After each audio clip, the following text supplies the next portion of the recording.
Bismillahirrahmanirrahim. Wassalamu alaikum warahmatullahi wabarakatuh. Alhamdulillahi rabbil alamin. Wassalatu wassalamu ala ashrafil anbiya'i wal mursalin wa ala alihi wa sahbihi ajma'in wattabi'ina lahum bi ihsanin ila yaumiddin. Amma ba'd. Kipindi hewani ni visa vya mitume na bado tunamzungumza bwana mtume Muhammadin sallallahu alayhi wasallam, na uko nyuma tayari tuchaangazia bwana mtume Muhammadin sallallahu alayhi wasallam ni nani, amekuja kwa ajili ya jambo gani. Lakini mwishoni tuliangalia kuzaliwa kwa bwana mtume Muhammadin sallallahu alayhi wasallam, lakini mwisho kabisa tulifunga kunyonyeshwa kwa bwana mtume Muhammadin sallallahu alayhi wasallam, na tuliona bwana mtume Muhammadin amenyonyeshwa na watu watatu. Wa kwanza mama yake, lakini wa pili Thuwaibatul Aslamia, lakini mtu wa tatu mama Halimatus Saadia. Na tuligusia kidogo kuwa bwana mtume Muhammadin sallallahu alaihi wasallam alienda kunyonyeshwa vijijini pamoja na kulelewa vijijini kwa mama Halimatus Saadia, na hii ilikuwa ni kawaida ya Waarabu wa Maka kwa watoto wao wanaenda kunyonyeshwa vijijini. Waarabu wa Maka, ulama asira walitoa sababu kama tatu. Sababu ya kwanza iliyopelekea wale watoto kwenda kulelewa vijijini, kwanza wanakuwa na afsahul lisan, watamka vizuri ile lugha ya Kiarabu. Lakini jambo la pili, wanakuwa na afya, kutokana na pale Maka wanakuja watu mbalimbali kutoka maeneo mbalimbali kwa ajili ya kuja kufanya ibada ya hija, wengine wanakuja na maradhi. Kwa hiyo mtoto akienda kulelewa vijijini anaepukana na yale maradhi kama ya mlipuko pale Maka. Lakini jambo la tatu, wanakuwa ni wakakamavu kutokana na yale maisha ya kule vijijini. Kwa hiyo tuligusia bwana mtume Muhammadin sallallahu alaihi wasallam naye alienda kunyonyeshwa vijijini kwa mama Halimatus Saadia. Moja kwa moja tutaiangalia ile safari ya mama Halimatus Saadia kutoka kule baadhi ya shamba kuja mjini kuja kumchukua bwana mtume Muhammadin sallallahu alaihi wasallam. Tutaangalia ndani yake yatokea matukio gani na ilitokea miujiza gani. Ilikuwa ni kawaida ya Waarabu watoto wao kwenda kulelewa vijijini, na wale wa mama vijijini walikuwa wanakuja mijini huku kutafuta watoto kwa ajili ya kuwalea, na moja kwa moja walikuwa na pointi wale watoto wa matajiri, watoto wa viongozi, kwa maana anajua atapata ujira mkubwa, au la akiwa mtoto wa kiongozi akishamnyonyesha na kumlea uko mbele naye huenda mtoto akaja kuwa mtu mkubwa, yule mama akawa ajifaharisha kwa mtoto fulani ule kiongozi nimemnyonyesha mimi. Kweli wakatoka watu wengi sana, wakatoka mama wengi sana wakiwa na vipando vyao, walikuwa farasi wao walikuwa wazima, punda wao walikuwa wazima, kuja mjini Maka kuchukua watoto. Lakini pia mama Halimatus Saadia naye siku alitoka pamoja na mume wake naye kuja Maka mjini kufuata mtoto kwa ajili ya kwenda kumnyonyesha ili wapate ujira. Mama Halimatus Saadia tunaambia kuwa alitoka akiwa yeye. Kwa nini atoke kule shamba aje mjini? Kwanza alikuwa na dhiki, kulikuwa na msimu wa ukame, maisha magumu, wanyama wake walikuwa hawatoi maziwa. Lakini pili, alikuwa na mtoto. Mama Halimatus Saadia yeye kifua chake alikuwa hakitoi maziwa, yule mtoto alikuwa anakosa maziwa ya kunyonya, alikuwa analia sana. Basi akaona atoke aje Maka mjini kutafuta mtoto kwa ajili ya kumnyonyesha, huenda akapata ujira. Kweli wakatoka wakafika mpaka Maka mjini. Kufika Maka huko kila mtu alikuwa tayari kashawahi, wale watoto watu wakubwa, watoto wa viongozi tayari walikuwa wameshachukuliwa. Kwa sababu gani? Mama Halimatus Saadia yeye alikuwa punda wake alikuwa ana mwendo mdogo sana, alikuwa mgonjwa, kwa unakuta alichelewa kufika kule watoto wote washachukuliwa, wale watu wakubwa. Alibaki pale bwana mtume Muhammadin sallallahu alaihi wasallam. Kila wakiulizana mtoto wa nani, wasema mtoto ni yatima, hana baba. Watu washangaa, kama mtoto hana baba, je, tukimnyonyesha utapata ujira kutoka wapi? Kwa hiyo watu wote walimwacha bwana mtume Muhammadin sallallahu alaihi wasallam na kuwachukua watoto wa viongozi. Lakini mama Halimatus Saadia kufika pale, yeye alipomkuta bwana mtume Muhammadin sallallahu alaihi wasallam naye alimwacha.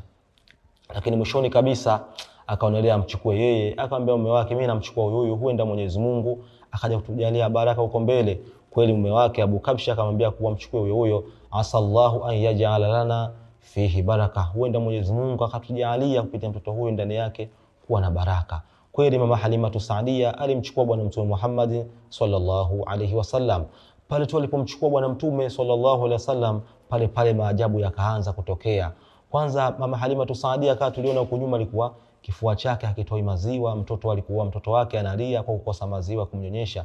Lakini pindi tu alipomchukua bwana mtume Muhammad sallallahu alaihi wasallam, alipomweka katika mapaja yake kwa ajili ya kumnyonyesha, anashangaa mama Halimatus Saadia pale yakatoka maziwa mengi sana, bwana mtume akanyonya, kisha akamchukua mtoto wake pia akamnyonyesha.